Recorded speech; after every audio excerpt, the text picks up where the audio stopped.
A body initially at rest, it undergo one-dimensional motion with constant acceleration, full stop. The power delivered to it, at time t, is proportional to, यह है question number 6.9 NCERT exercise. ठीक है, पहला option दिया है इन्होंने, चार option दिए हैं, t to the power 1/2, t to the power of 1/2, second option है टी, थर्ड ऑप्शन है t to the power of 3/2 and fourth option है दैट इज टी स्क्वायर। तो ये ऑब्जेक्टिव क्वेश्चन डायरेक्ट ही नीट में आ चुका है। ठीक है, डायरेक्ट। अब देखिए क्या दिया है इन्होंने, a body initially at rest का मतलब u इज इक्वल टू 0। ठीक, u is equal to 0। It undergoes one dimensional motion with constant acceleration, तो कांस्टेंट एक्सेलरेशन मैंने मान लिया a, दैट इज a, ये गिवन है। अब द पावर डिलीवर, तो बेटा पावर क्या होती है हमारी, फोर्स इंटू वेलोसिटी। तो क्या होगा, since power is equal to force into velocity या वर्क अपॉन टाइम, तो चूंकि इन्होंने कंडीशन किसकी दी है, वेलोसिटी और एक्सेलरेशन की, तो क्या लगाएंगे, फोर्स इज इक्वल टू, वो power is equal to force into, और force is equal to mass into acceleration.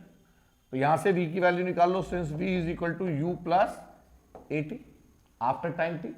ठीक, तो u की वैल्यू क्या हो गई मेरी 0, तो v की वैल्यू क्या आ गई बेटे at। तो पावर इज इक्वल टू क्या आ गया, m into A into at। तो ये तो सब कांस्टेंट है, मास भी कांस्टेंट और एक्सेलरेशन भी कांस्टेंट, तो p is directly proportional to t, that is second option is correct. Second option is correct. ठीक है, तो ये क्वेश्चन ऐसे आया नीट में। अब लिखेगा 6.10, नेक्स्ट क्वेश्चन है 6.10, NCERT question number 6.10। A body is moving unidirectionally, uni का मतलब एक, तो one dimension, unidirectionally under the effect of a source of constant power, under the effect of source of a power, source of constant power, its displacement in time t,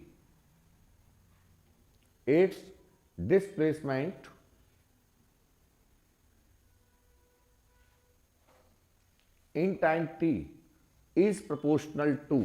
ये question भी अच्छा JEE mains में पूछा जा चुका है और JEE mains में पूछा जा चुका है, नीट में पूछा जा चुका है और दोबारा रिपीट हो सकता है बेटे।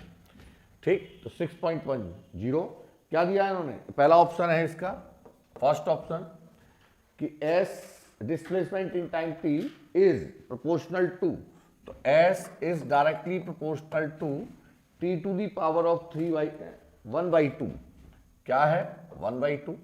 सेकंड ऑप्शन है t, थर्ड ऑप्शन है t to the power 3/2 and fourth option that is t square, यानी कि सेम है t स्क्वायर। ये ऑप्शन है इसके। तो अब क्वेश्चन चेंज हो गया, क्वेश्चन में क्या कह रहा है, ये body is moving unidirectionally, body is moving unidirectionally का मतलब वन डायमेंशनल, यूनिडायरेक्शन का मतलब वन डायमेंशन, तो one dimensional under the source of constant power. Power क्या है बेटे अब इसमें, कि since power remains constant, power is constant, ये दे दी इन्होंने condition, power is constant, it's displacement, हमें क्या निकालना है इसका डिस्प्लेसमेंट। अब समझना, बड़ा प्यारा क्वेश्चन है।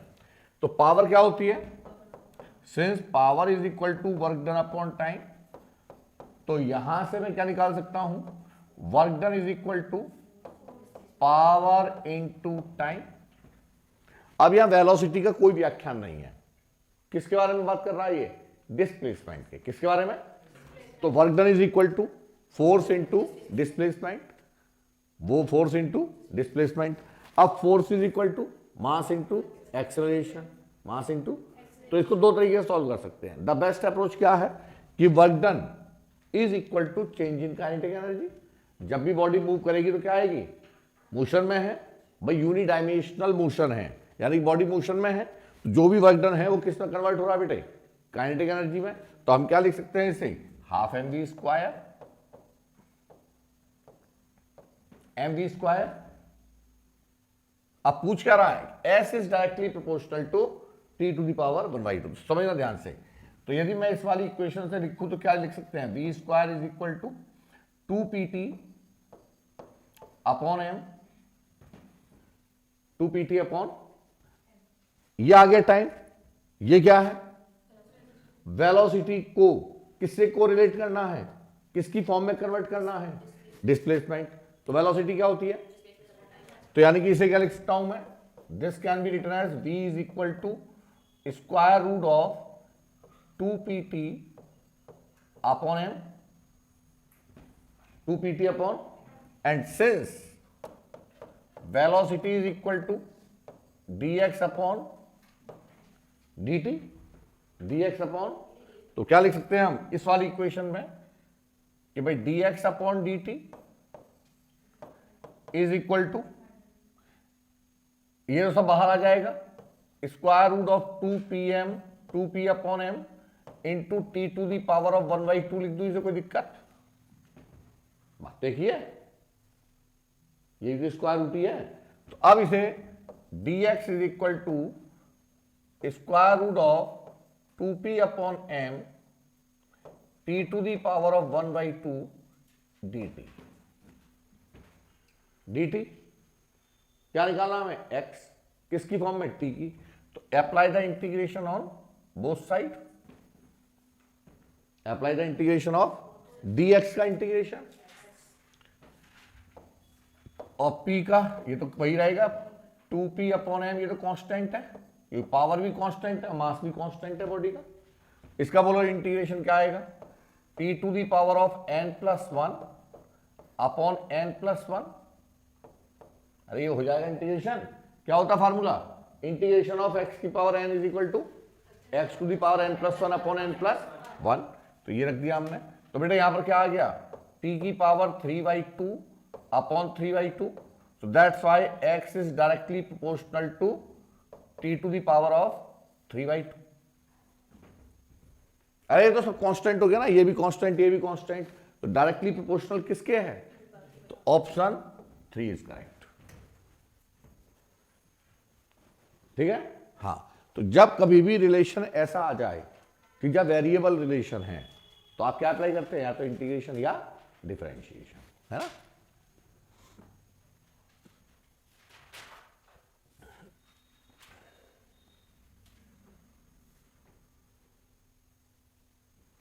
ऐसा नहीं है एनसीईआरटी में खराब क्वेश्चन है, एनसीईआरटी में बड़े प्यारे प्यारे क्वेश्चन है, और एनसीईआरटी आपको करनी है किसकी, वर्क पावर एनर्जी के लिए, है ना। जो मैं करा दूं उसे कर लेना, है ना, और कुछ क्वेश्चन खुद ट्राई करना।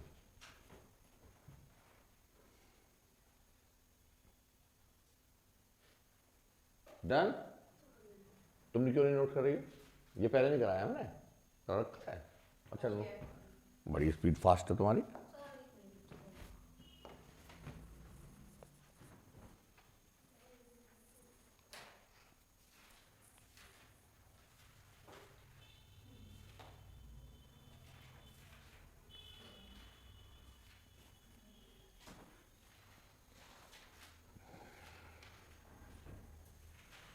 देखो नेक्स्ट क्वेश्चन नंबर 6.11। अरे क्वेश्चन नंबर 6.11 एनसीईआरटी तो होगी सबके पास, या नहीं है, है? तो क्वेश्चन लिख लो फिर भी, क्योंकि सारे नहीं करने हैं। देखिएगा, a body constraint to move, a body constraint to move along the z axis, along the z axis of a coordinate system. तो केवल एक डायरेक्शन में चल रही है, तो कैसा मोशन है, स्ट्रेट लाइन या one dimension, along the Z axis in coordinate system, subjected to a constant force F vector क्या दिया है बेटे, constant force is given in vector format. क्या है मेरे पास, minus I cap plus 2j cap plus 3k cap, 3k cap newton. ठीक है, न्यूटन। वेयर, अच्छा वेयर तो सब छोड़ो, बस बताइए तुम्हें, है ना। What is the work done, what is the work done by this force, what is the work done by this force moving a body by a distance of 4 meter? What is the work done by this force moving a body by distance of 4 meter along the z axis, along the z axis? क्या पूछा है? अच्छा ये बताओ, केवल और केवल motion किस डायरेक्शन में हो रहा है, तो क्या लिखेंगे, 4k कैप। यदि वो कहता नेगेटिव जेड एक्सिस तो -4k कैप। अरे I for x axis, J for और K फॉर, है ना, मैंने कहा I फॉर वगैरह, इंक। ठीक है, ये आ गया, तो ये आ गया हमारे पास। तो बताओ वर्क डन क्या होता है, work done is equal to F vector dot, और हमने डॉट के लिए बताया था आई से जे का, जे से, तो इसको क्या लिख सकते हैं बेटे हम, इसको लिख सकते हैं 0I cap 0j cap plus, तो ये दोनों तो 0 हो गए, केवल के रह गया, के का के से कर दो, कितना आ गया 12 जूल, कितना आ गया, अरे 4 × 12, और के डॉट के इज इक्वल टू 1, के डॉट के इज इक्वल टू 1, आंसर। नहीं आया समझ, हाँ लिखो नेक्स्ट। अरे कहा क्या बात है, बड़े आसान आसान से क्वेश्चन है। 6.12 an electron and a proton are detected in a cosmic ray experiment,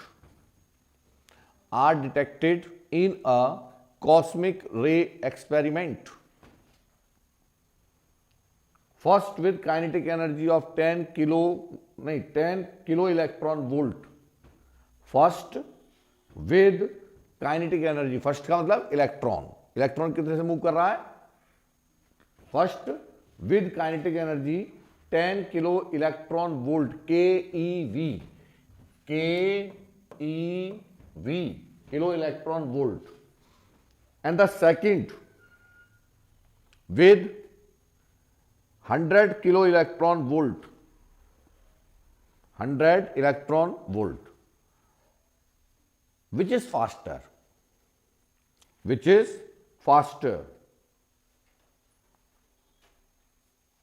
And obtain the ratio of their speed. क्या क्या गिवन है, मास ऑफ इलेक्ट्रॉन नोट कर लेना और याद भी रखा करो, 9 × 10⁻³ किलोग्राम, और मास ऑफ प्रोटॉन 1.6 × 10⁻27 किलोग्राम। ठीक है, दोनों की काइनेटिक एनर्जी दे रखी है। बोलो काइनेटिक एनर्जी क्या होती है, since kinetic energy is equal to ½ mv², तो फॉर इलेक्ट्रॉन क्या लिख सकता हूं मैं, kinetic energy of electron is equal to half mass of electron, velocity of electron, and for proton क्या आएगा, kinetic energy for proton that is equal to half mass of proton, velocity of proton square। ठीक, kinetic energy कितनी दे रखी है बेटे, दोनों का ratio निकाल दो, तो हम क्या लिख सकते हैं कि kinetic energy of electron upon kinetic energy of proton is equal to ½ mass of electron, velocity of electron, ½ mass of proton, velocity of proton, इससे cancel. Kinetic energy of electron कितनी है? अरे 10 कितनी है? 10 किलो इलेक्ट्रॉन वोल्ट। और kinetic energy of the proton 100 keV is equal to mass of proton बेटा कितना है? वो mass of electron 9 × 10⁻31 VE square upon 1.6 × 10⁻27 VP square. और किलो इलेक्ट्रॉन वोल्ट से kilo electron volt unit cancel out, तो बोलो जरा VE स्क्वायर। हाँ जी, अरे बोलो VE अपॉन VP क्या हो जाएगा? बोलिए स्क्वायर रूट ऑफ, इसका मल्टीप्लाइड इससे हो जाएगा तो ये हो जाएगा 16 × 10⁻27 पावर घात। और ये क्या हो जाएगा? 900 × 10⁻31 हो गया। 16 का स्क्वायर रूट 4 और 900 का 30 और पावर कितनी हो जाएगी? ये 10⁻4 नहीं होगी, इसमें कौन सा गुणा भाग करना है? जब पावर ऊपर जाएगी तो क्या होगी? प्लस ऊपर चली जाएगी, -27 प्लस 31 कितना हुआ? तो 4 होगा। 4 का स्क्वायर रूट कितना आएगा? 10⁻2।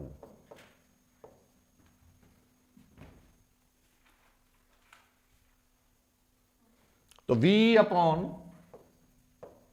VP का रेशियो कितना आया बेटे?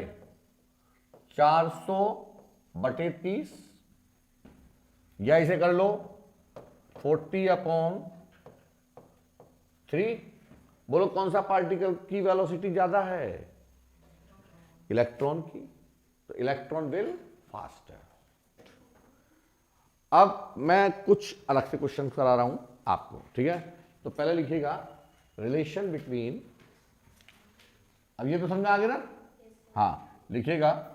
अब मैंने आपको काइनेटिक एनर्जी पढ़ा दी थी और मोमेंटम आपको पता है। मोमेंटम क्या होता है? Product of mass into velocity, है ना? अब लिखिएगा हेडिंग रिलेशन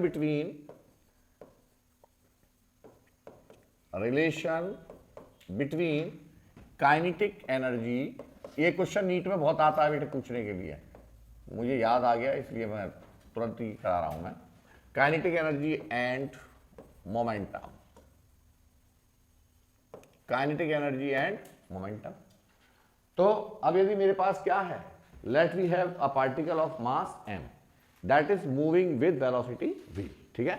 तो काइनेटिक एनर्जी क्या होगी?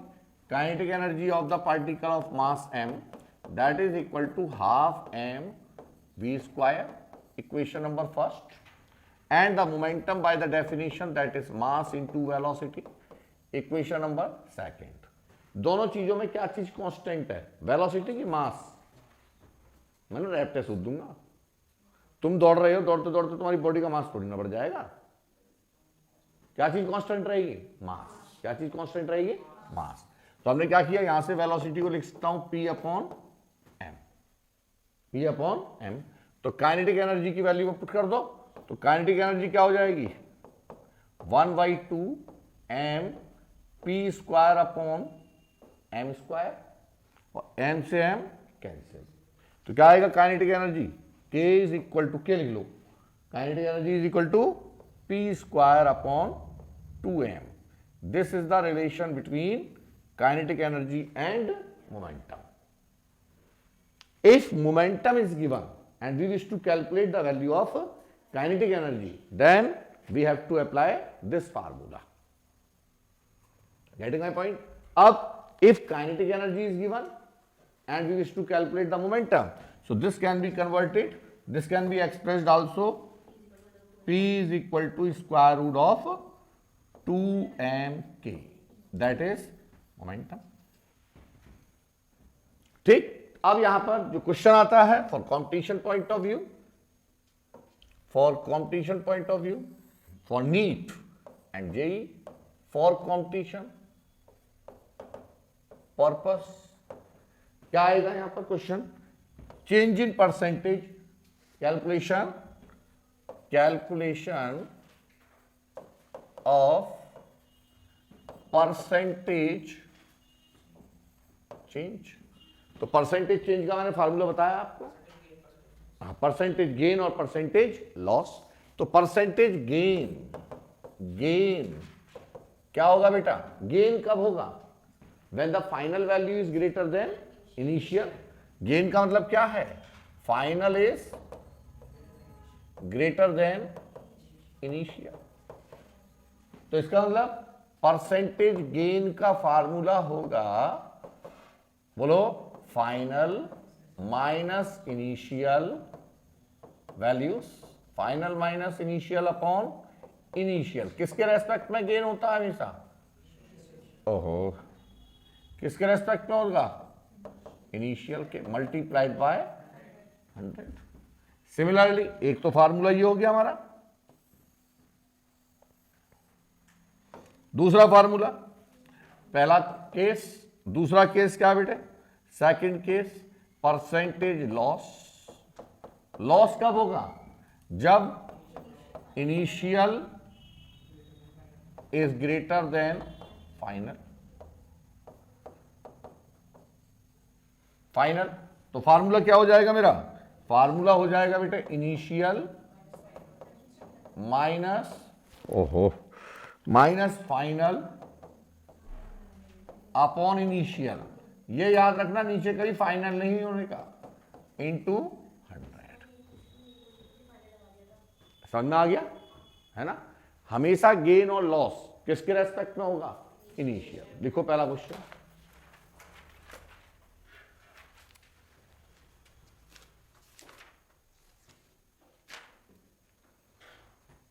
लिखिएगा, if the linear momentum of a body, if the linear momentum of a body increases by 20%, क्या हुआ? तुम लिख के रहे हो? कर रखा में है? नहीं पक्का? चलो कोई बात नहीं, दोबारा लिख लो।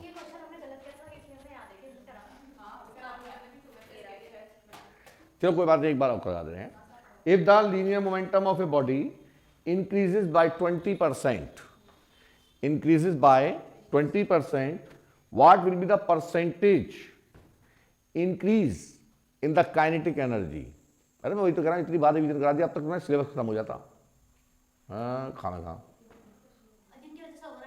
मुझे की वजह से कम वक्त वही नहीं आ रहे, इनको लेके नहीं चलने का मैं, बकवास स्कूल। वाट विल बी, इन्हें तो एग्जाम फोबिया है ससुरों को, सबको है।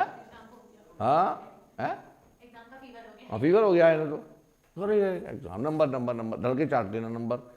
नंबर आएंगे कितने? 12th में 99%, नीट में उस पर तो हुआ ही नहीं कि नीट में क्यों नहीं, वहां तो 90 नहीं आए।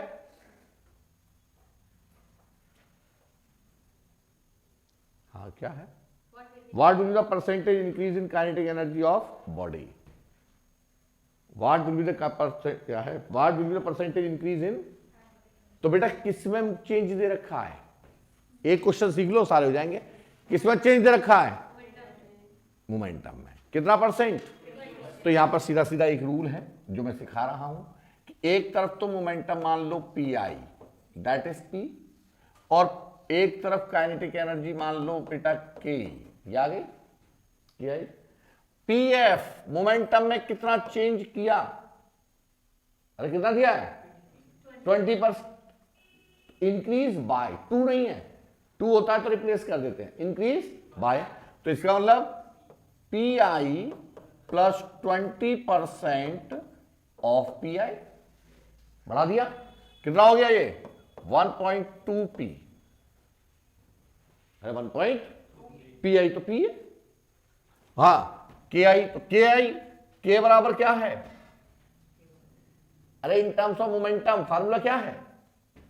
स्क्वायर रूट ऑफ 2, और है तुम मिस करवा बैठा बैठा, P square upon 2m, P square upon 2m, तो P I square upon 2m। और के एफ क्या हो जाएगा? बोलो, P F square upon 2m। क्या कह रहा है वो? Percentage change in kinetic energy. क्या होगा बोलो? काइनेटिक एनर्जी बढ़ेगी कि घटेगी?